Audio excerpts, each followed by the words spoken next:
Welcome to timeless tells. تاریخ کے اوراق میں ایک نوجوان ایسا بھی آیا جس نے کم عمری میں وہ کارنامہ کر دکھایا جو بڑے بڑے سلاطین نہ کر سکے۔ نام تھا محمد بن قاسم، ایک بہادر اور عادل سپہ سالار جس نے برصغیر کی تقدیر بدل دی۔ آئیے جانتے ہیں اس کی مکمل کہانی پیدائش سے وفات تک۔ محمد بن قاسم 695 عیسوی میں طائف کے شہر میں پیدا ہوئے۔ ان کا تعلق عرب کے مشہور قریشی قبیلے ثقیف سے تھا۔ بچپن سے ہی علم، شجاعت، نظم و ضبط میں ممتاز تھے۔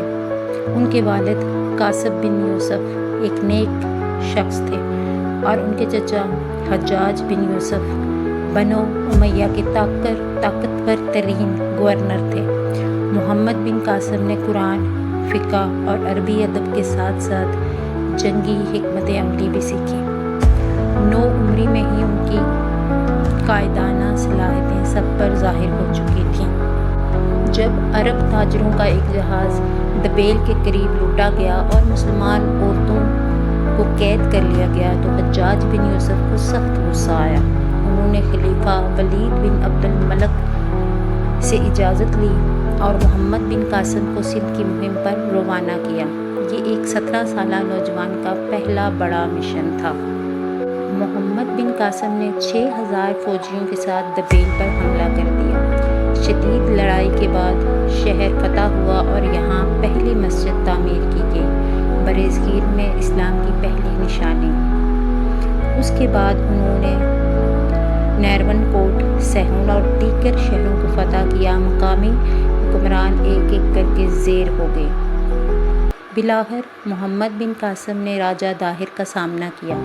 یہ فیصلہ کن جنگ دریائے سندھ کے کنارے ہوئی۔ راجہ داہر قتل ہوا اور اس کا دارالحکومت برہم آباد بھی فتح ہوا۔ یوں سندھ میں اسلام کا باقاعدہ آغاز ہوا۔ محمد بن قاسم نے صرف تلوار کے زور پر فتح حاصل نہیں کی بلکہ دل بھی جیتے۔ انہوں نے ہندوؤں، بودھوں اور دیگر غیر مسلموں کو ذمی یعنی شہری ہونے کا درجہ دیا، انہیں مذہبی آزادی دی اور ظلم و ستم کا نظام ختم کیا۔ عدل و انصاف کا ایسا نظام قائم کیا کہ مقامی لوگ بھی ان کی گرویدہ ہو گئے۔ 1714 میں ان کے سرپرست حجاج بن یوسف کا انتقال ہو گیا۔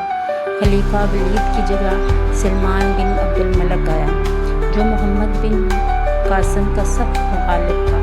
اس نے انہیں بغداد واپس بلا کر جھوٹے الزامات پر قید کروا دیا۔ یہ وہی محمد بن قاسم تھے جنہوں نے اسلام کا جھنڈا سندھ میں بلند کیا تھا، لیکن تاریخ کے اوراق پلٹے اور 715 میں صرف 20 سال کی عمر میں محمد بن قاسم قید میں جان سے گئے۔